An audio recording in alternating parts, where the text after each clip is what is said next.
Hey, folks, welcome into the 49ers Report. I am Cam Rogers. A lot of training camp notes to get through and then a few rumors after that. So let's start things off with the running back position, particularly Joe Williams and Matt Breida. They are playing very well as we stand. Of course, running back was one of the more intriguing positions to watch throughout training camp. We know Jerick McKinnon is the headliner, the lead back, the guy for San Francisco, but who emerges as that true number 2 running back? Matt Breida was the favorite, while Joe Williams had more of an uphill climb entering training camp to get that RB number 2 slot.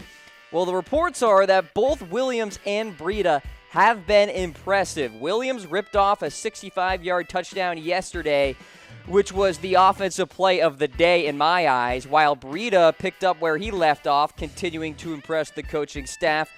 I've discussed the future of Joe Williams a few times on this very program, and I've been saying that he likely will not make the team because Matt Breida is the better running back as we stand, but that could totally blow in my face, and Williams could emerge as the second option. So who will be the backup running back to Jerick McKinnon?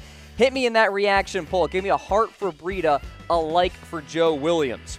Let's talk about the wide receivers and defensive backs out there. Marquise Goodwin, Dante Pettis, and of course at cornerback you got Sherman and Witherspoon, etc.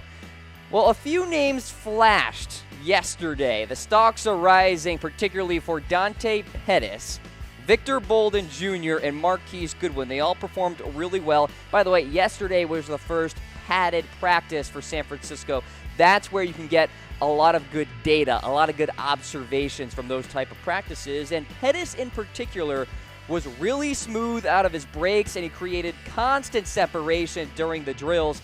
And that's what we expect out of Dante Pettis. And with Trent Taylor on the PUP list for now, the opportunity is there for Pettis to really emerge on San Francisco. And he's someone that I think won't go away this preseason. He'll be right in the running for some serious playing time this year. Meanwhile, on the defensive backfield side of things, DJ Reed, Tarvarus McFadden, and safety Adrian Colbert showed some promise. McFadden and Colbert both had interceptions yesterday. All right, let's talk about Jimmy Garoppolo. So the buzz is that Jimmy Garoppolo has been struggling with his deep ball as we stand. Now, let me just first say in a summary fashion that Jimmy Garoppolo has been good, particularly with his short throws and intermediate throws, and that's always been his strength. But when you go to the deep ball, that's where the tape and the evidence isn't exactly flattering. Now, Garoppolo fired 2 deep passes to Marquise Goodwin recently, one of them broken up by Witherspoon, and the other was thrown straight up out of bounds. Now, Shanahan said after practice yesterday that the best way for Garoppolo to improve his deep ball is to continue doing them. It's just a basic mantra of practice makes perfect or practice makes better, however you want to put it. It's still very early in the preseason process, so any sort of alarm would be insane in my eyes, but this is something worth watching. I suspect a lot of the big plays for San Francisco this year will come off the play action, and that's when Pettis and Goodwin will be going deep downfield. And when you have a good run game from Jerick McKinnon, you should have one-on-one opportunities down the line. So if Jimmy Garoppolo does not improve upon that deep ball, well, then there could be some cause for concern in the regular season. But again, we are very early in the preseason process. All right, the offensive line's pass protection. How is it holding up right now? I'll get to it, but first a word from our friends at Game Time. Did you know that ticket prices can actually go down right before the game? That's where Game Time comes in. Game Time tracks ticket prices in real time from thousands of trusted sellers, then shows you all the best deals. So we can get tickets at the last minute for up to 60% off. Download Game Time now. All right, let's talk that front five there. So the reports out of the non-padded practices were that the offensive line was not very good. And that's usually the case because you can't really block effectively with pads off and all that. So the first padded practice, of course, like I said yesterday, the offensive line looked pretty darn good in doing so. By the way, Mike McGlinchey is already proving to be a leader on this team, at least among the rookies. And he has held up pretty well in practice, too. That said, Solomon Thomas, Jeremiah Atachu, and Eli Harold have been showing some real promise in terms of their pass rushing ability so far. So as that offensive line continues to gel, a few new names on that front five, by the way, keep an eye on the pass rushers as well because, of course, we are very closely monitoring that positional group, the edge rushers in particular, because San Francisco really wants to improve upon that department. Meanwhile, for Reuben Foster, well, he's looked pretty solid on one-on-one drills and had a couple of really good run stops in 11-on-11 drills. Overall, struggled a little bit on 11-on-11, but expectations for Reuben Foster should be tempered as we stand. I think he's a little behind the 8 ball just because of the legal situations that he had to go through and all this. So patience is key with Foster. We're talking about a linebacker who earned an elite grade according to Pro Football Focus a year ago. This guy can ball out. So got to be patient in terms of the progress for Reuben Foster. It's going to take some time for him to kind of clear out those cobwebs.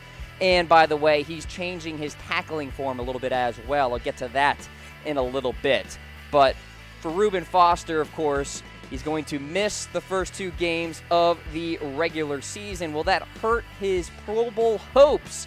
Be sure to let me know in comments. Will Reuben Foster make the Pro Bowl? Type Y for yes in comments. Type N for no. I'll be tracking what you guys say.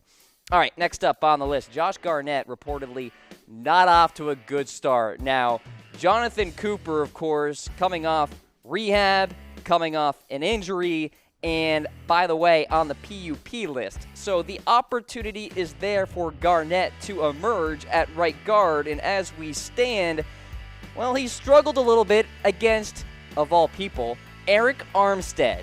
That's not good, especially when there is a ton of pressure on Garnett to perform here as a former first-round selection during the Trent Baalke era. Now, as of now, I think this is Cooper's job considering the amount he's getting paid. But like I said, Cooper is on the PUP list. So Dante Pettis is essentially taking that opportunity to heart with Trent Taylor on the PUP list. Meanwhile, Josh Garnett not exactly channeling that opportunity as well. So for Garnett, he's going to have to perform a little better here in the coming practices. And again, small sample size early in training camp, but as we stand right now, Garnett not off to the greatest start out there. All right, let's get to some rumors now on the 49ers report. Will Kendrick Bourne be a camp sleeper for San Francisco? 3 Jetheads on this one. Sorry for that one YouTube commenter who's always like, Cam, get rid of the Jetheads. Sorry, they're back. They're here. And Kendrick Bourne has been getting a lot of buzz throughout the offseason and into the preseason here from the local media and also the national media. As you see, the rumor origin of this from Bleacher Report. Now, Garoppolo praised how good of hands Bourne has. That came during the OTA session. You got Garcon, you got Goodwin, you got Taylor and Pettis, all locks on the wide receiver depth chart, which leaves a very small window of opportunity for Kendrick Bourne to actually make the team. I would suspect that San Francisco chooses to keep 5 or 6 receivers on the 53-man roster. So here's my projected wide receiver depth chart. Like I said, Garcon, Goodwin, Taylor, Pettis, book it. I think Bourne is that 5th guy, and then maybe Richie James as that 6th guy if San Francisco chooses to keep 6 on the roster. All right, next up on the list, McKinnon to thrive in his new role here with the San Francisco 49ers. 3 Jetheads on this one as well. Bleacher Report also chiming in about another San Francisco 49er out there, and McKinnon has been getting a lot of praise from the national media and local media as well, with good reason. I think this should be a big year for him in the Shanahan system. Improved offensive line, skilled players around McKinnon to take away attention from him, and Shanahan did wonders with a running back named Devontae Freeman back in 2015 when he rushed for over 1,000 yards and caught 73 passes. So I think McKinnon will be a PPR wonder for you fantasy football players out there. The only problem is he's going in the 2nd round on average in fantasy football drafts, and I think that's just a little too early for my liking. But with that said, I have ranked the 49ers skill players. Pierre Garcon is the top guy, the best hands on the team in my opinion. Then you got McKinnon there at number 2, and I think eventually he could surpass Garcon depending on how the season goes out. And then you got Goodwin, Taylor, and then Dante Pettis, a kid I really am falling in love with, hearing some great reports out of training camp so far. All right, and then finally, is Reuben Foster changing his tackling technique? Yeah, he is. 4 jet heads on this one, and the main motivation for this is so that Foster does not get hurt as often. He missed 6 games last year, and the 49ers obviously don't want to see that being the case in 2018. Kyle Shanahan recently said that Foster is, quote, working on it, and he's mindful of it. Now, like I said, Foster's already missing 2 games due to suspension, so any health concerns would obviously be salt on the wound here. And like I talked about, Foster's coming off a pretty good 2017 in those 10 games. All of them starts, 59 tackles, Pro Football Focus grade of 90.7, ranking 4th among all linebackers in the National Football League. So if the 49ers can get 14 regular season games out of Reuben Foster, because of course he's going to miss 2, that would be outstanding for their postseason hopes next year.